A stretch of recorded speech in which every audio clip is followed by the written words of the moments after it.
নতুন সরকারের ঘোষিত রোডম্যাপ ও শূন্য সহনশীলতা নীতি। নিউজ এক্সপ্রেস ট্রেন্ডিং বাজ নিউজ অ্যানালাইসিসে শুনলেন শিরোনাম।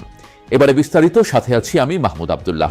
কঠিন অর্থনৈতিক ও জননিরাপত্তা সংকটের প্রেক্ষাপটে তারেক রহমানের নেতৃত্বে বিএনপি জোট ক্ষমতায় এসেছে।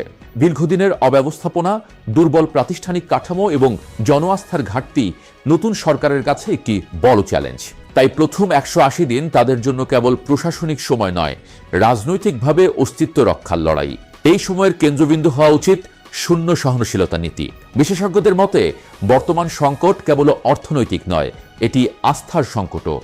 বিনিয়োগকারীরা নিরাপত্তা ও নীতির ধারাবাহিকতা দেখতে চান। বিশ্লেষকদের মতে উচ্চ সুদের হার, ডলার সংকট ও জ্বালানি ঘাটতি উৎপাদনকে স্থবির করে রেখেছে। তাই ভারসাম্যপূর্ণ মুদ্রানীতি, উৎপাদনশীল খাতে বিশেষ সুদসীমা এবং এসএমই খাতে সহজ ঋণ প্রবাহ জরুরি। বন্ধ কারখানা চালু করতে শিল্পাঞ্চলে নিরবচ্ছিন্ন বিদ্যুৎ ও গ্যাস সরবরাহ নিশ্চিত করা না গেলে কর্মসংস্থান বাড়ানো সম্ভব নয়। একই সঙ্গে কর ব্যবস্থায় সংস্কার, করের আওতা বৃদ্ধি এবং পাচার হওয়া অর্থ ফেরাতে কার্যকর উদ্যোগ সরকারের বিশ্বাসযোগ্যতা বাড়াতে পারে। আইন শৃঙ্খলা পরিস্থিতির উন্নয়ন ছাড়া কোনো অর্থনৈতিক পদক্ষেপ টেকসই হবে না। কিছু রাজনৈতিক বিশেষজ্ঞ মনে করেন মব সন্ত্রাস, চাঁদাবাজি ও বাজার সিন্ডিকেট বিনিয়োগের বড় অন্তরায়। পুলিশকে দলীয় প্রভাবমুক্ত রেখে পেশাদারিত্ব নিশ্চিত করা এবং শিল্পাঞ্চলে বিশেষ নিরাপত্তা জোরদার করা জরুরি। জনমনে নিরাপত্তা বোধ ফিরলে স্থবির ঘরোয়া বিনিয়োগও চাঙ্গা হতে পারে। ব্যাংকিং খাতের আস্থাহীনতা আরেকটি বড় ঝুঁকি।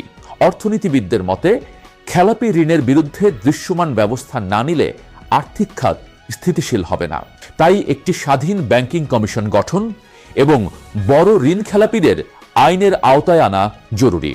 আমানতকারীদের সুরক্ষা নিশ্চিত করে তারল্য সংকট মোকাবিলায় কাঠামোগত পদক্ষেপও প্রয়োজন। সরকারের 180 দিনের রোডম্যাপ 3 ধাপে বাস্তবায়নযোগ্য।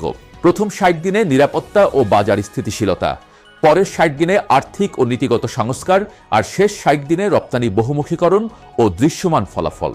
উপজেলা পর্যায়ে নাগরিক তদারকি কাঠামো গঠন প্রশাসনিক স্বচ্ছতা বাড়াতে সহায়ক হতে পারে। তবে প্রশাসনের দলীয়করণ, প্রভাবশালী স্বার্থগোষ্ঠীর বাধা এবং বাজার সিন্ডিকেটের প্রতিরোধ বড় চ্যালেঞ্জ হয়ে থাকবে।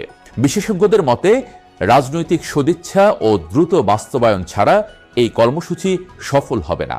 প্রথম 180 দিনেই যদি সরকার আইনের শাসন ও অর্থনৈতিক স্থিতিশীলতার স্পষ্ট বার্তা দিতে পারে, তবে আস্থা ফিরবে। ব্যর্থ হলে সংকট আরও গভীর হওয়ার আশঙ্কা থাকবে। আজ এই পর্যন্তই। আবারও দেখা হবে নতুন কোনো বিষয় নিয়ে। সে পর্যন্ত ভালো থাকুন সবাই।